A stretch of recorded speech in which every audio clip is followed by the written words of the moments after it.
نحمده ونصلي على رسوله الكريم اما بعد۔ جیسا کہ گزشتہ جمعے کو کچھ بنیادی اور ضروری نظر انداز آسانی سے کی جانے والی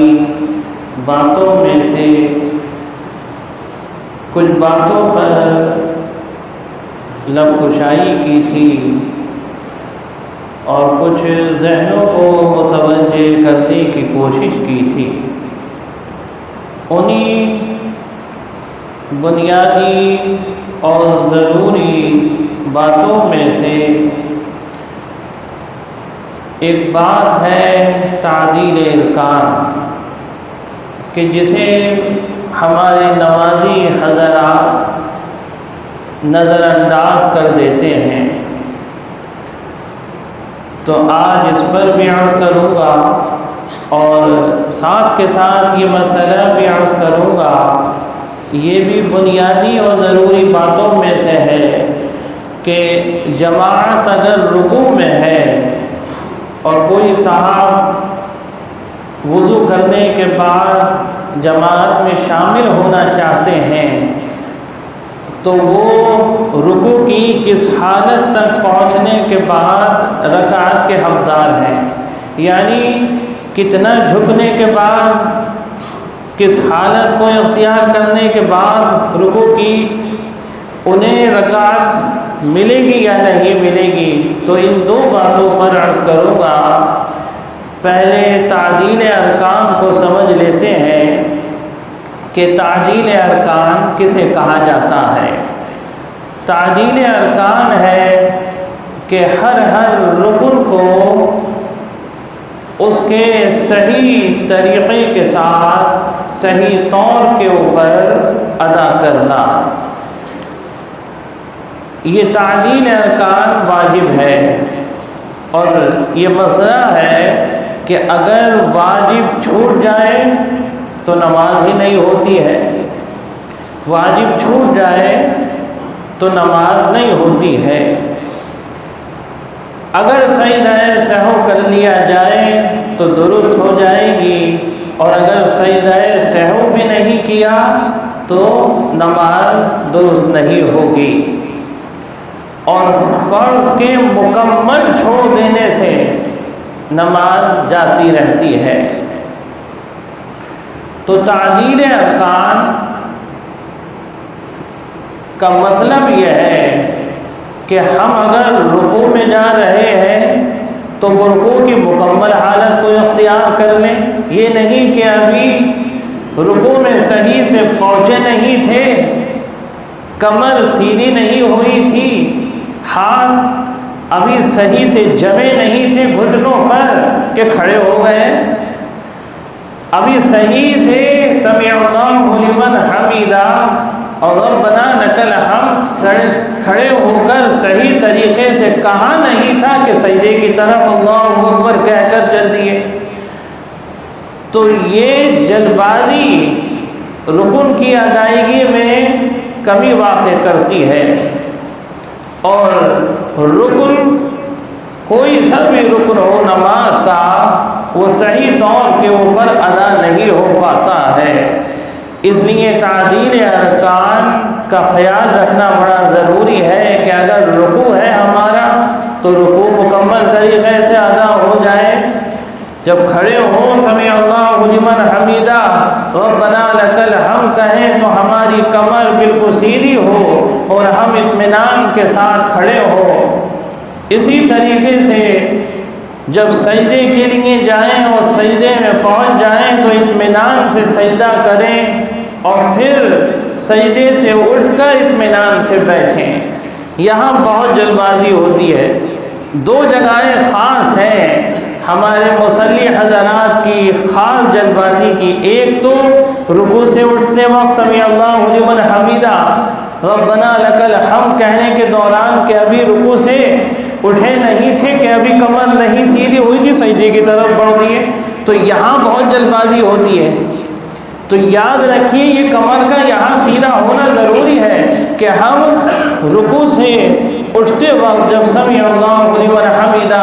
اور ربنا لک الحمد کہتے ہوئے آ رہے ہیں تو ہماری کمر بالکل سیدھی ہو جائے اور ہم کھڑے ہونے کی حالت میں یہ اپنی زبان سے ادائیگی کر لیں ان کلمات کی کہ سمیع اللہ لمن حمیدہ ربنا لک الحمد، اب سجدے کی طرف جائیں۔ تو یہاں پر بہت جلد بازی ہوتی ہے، اور دوسرا مقام ہے ایک سجدے سے اٹھنے کے بعد دوسرے سجدے کے لیے جاتے وقت جلد بازی ہوتی ہے کہ ابھی ایک سجدہ کر کے کمر سیدھی نہیں تھی ہوئی تھی کہ دوسرے سجدے کے لیے چل دیے۔ تو یہاں پر بہت جلد بازی خاص طریقے سے ہوتی ہے کہ کمر کا ہر جوڑ اپنی جگہ سیدھا ہو جائے،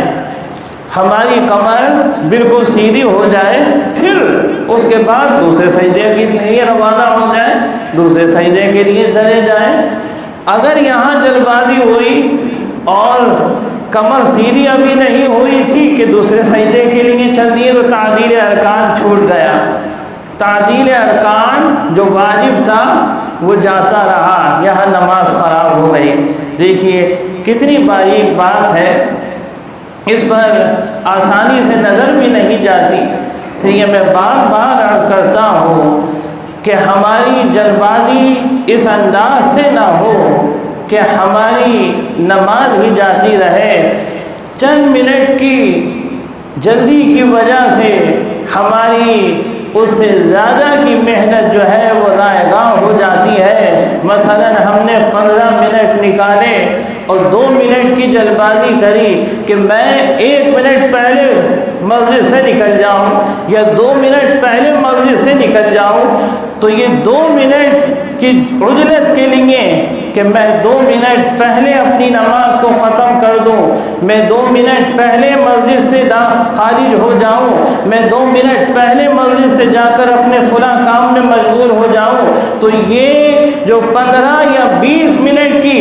ہم نے محنت کی تھی، عبادت کی تھی، کوشش کی تھی اللہ تعالیٰ کے لیے، ہم نے یہ وقت نکالا تھا اس کی یاد کے لیے، تو اس میں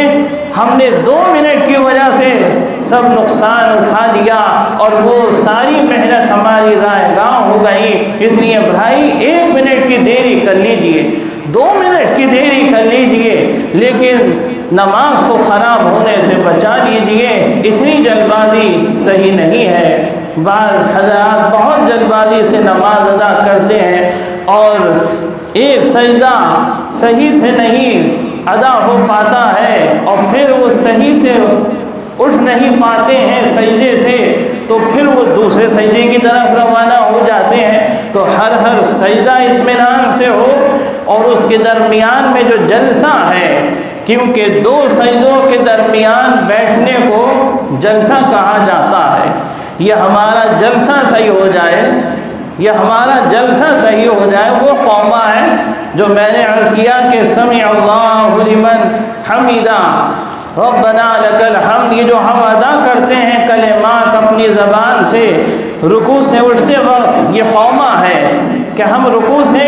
جب اٹھ گئے تو یہ قومہ ہے، یعنی ابھی ہمیں یہ قومہ ادا کرنا ہے، سیدھے یعنی کھڑے ہونا ہے۔ اگر کسی شخص نے اسے ادا نہیں کیا تو نماز جاتی رہی، یعنی ابھی رکوع سے صحیح طور کے اوپر کھڑے نہیں ہوئے تھے کہ سجدے کی طرف چل دیے، تو یہ قومہ یہاں چھوٹتا ہے اور وہاں 2 سجدوں کے درمیان جلسہ چھوٹتا ہے، لہذا قومہ بھی ضروری ہے اور جلسہ بھی ضروری ہے، یہ تعدیل ارکان میں شامل ہے۔ اس لیے جلد بازی اتنی نہ ہو کہ ہماری نماز ہی جاتی رہے۔ عجلت کی بھی ایک حد ہے، اپنے آپ کو ہلاک کرنا یا اپنی عبادت کو ضائع کرنا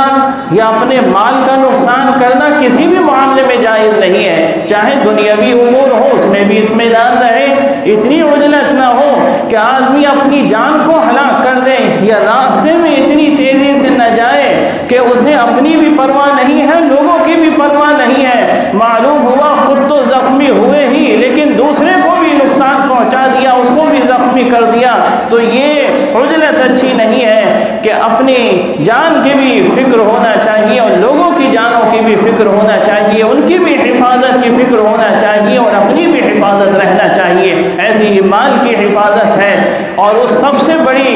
دولت ہے ہماری نماز، سب سے بڑی ہمارے لیے نعمت ہے دین، سب سے بڑی نعمت ہے اللہ کی ہمارے لیے اس کی یاد عطا کردہ، کہ جو اللہ نے ہمیں موقع دیا ہے اس کی قدر سب سے زیادہ کرنا ہے، اپنی جان سے بھی زیادہ، اپنے مال سے بھی زیادہ ہمیں اپنے دین کی قدر کرنا ہے، ان نمازوں کی قدر کرنا ہے، ان نماز کے ارکان کی فکر کرنا ہے، اور صحیح طور کے اوپر جو حکم ہے نماز کی ادائیگی کا اس طریقے کے اوپر ہمیں نماز کی ادائیگی کرنا ہے۔ دوسرا مسئلہ جو میں نے عرض کیا تھا کہ اس پر کچھ لفظ گوشائی کروں گا کہ ہمیں جماعت اس انداز سے ملی کہ رکوع میں ہے، کوئی صاحب جیسے وضو کر کے آ رہے ہیں اور آنے کے بعد دیکھا کہ جماعت رکوع میں ہے، اللہ اکبر کہہ کر، وہ مسئلہ ذہن میں رکھیے گا جو پچھلے جمعے میں نے عرض کیا تھا کہ اللہ اکبر کہہ کر چند سیکنڈ رکنا ہے، پھر دوسرا اللہ اکبر کہتے ہوئے جانا ہے۔ تو اس انداز سے ہم گئے اس مسئلے کی رعایت کرتے ہوئے، تو ابھی ہمارے ہاتھ گھٹنوں تک پہنچے ہی تھے، ابھی ہمارے ہاتھ گھٹنوں تک پہنچے ہی تھے کہ امام صاحب رکوع سے اٹھ گئے، یعنی جماعت رکوع سے اٹھ گئی۔ تو اگر فقہا فرماتے ہیں کہ اگر ہاتھ گھٹنوں تک پہنچ گئے ہیں اور زبان سے ابھی سبحان ربی العظیم بھلے سے نہیں کہا ہے تو رکوع مل گیا، کیونکہ یاد رکھیے کہ سبحان ربی العظیم پڑھنا سنت ہے، اور رکوع اس انداز سے کرنا، یہ کیفیت اختیار کرنا فرض ہے۔ تو اگر کسی شخص نے یہ حالت پالی، اگر کسی شخص نے یہ حالت پالی کہ وہ اس انداز سے پہنچ چکا تھا کہ اس کے ہاتھ گھٹنوں تک پہنچ گئے تو اسے رکوع مل گیا، اور اگر کوئی شخص اس سے کم مقدار میں تھا کہ ابھی راستے میں ہی تھا، ابھی گھٹنوں تک ہاتھ پہنچے ہی نہیں تھے کہ سمی اللہ لمن حمدہ امام صاحب نے کہا وہ جماعت اٹھ گئی، تو اسے رکعت نہیں ملی، اسے رکعت نہیں ملی۔ بھائی اتنا ذہن نشین رکھیں کہ ہمارے ہاتھ گھٹنوں تک اگر پہنچ گئے ہیں اور ہمارے ہاتھ گھٹنوں پر پہنچ چکے ہیں تو ہم نے اپنی زبان سے اگر بھلے سے سبحان ربی العظیم نہیں کہا ہے تو رکعت مل گئی، کیونکہ رکوع فرض ہے اور سبحان ربی العظیم کہنا سنت ہے، تو فرض اگر مل گیا ہے تو رکعت مل گئی۔ تو یہ مسئلہ بھی عام طریقے سے پیش آتا ہے اور یہ ذہن نشین ہونا چاہیے۔ اللہ تبارک و تعالی اس طرح کے جو مسائل ہیں، باریک مسائل ہیں، اللہ تعالیٰ ان پر ہماری نظر فرمائے، ہمیں ان کو سمجھنے کی اور ان کو اہمیت دینے کی توفیق عطا فرمائے، اور ہم سب کی نمازوں کی اللہ تعالیٰ اصلاح فرمائے۔ آمین وآخر دعوانا الحمدللہ رب العالمین۔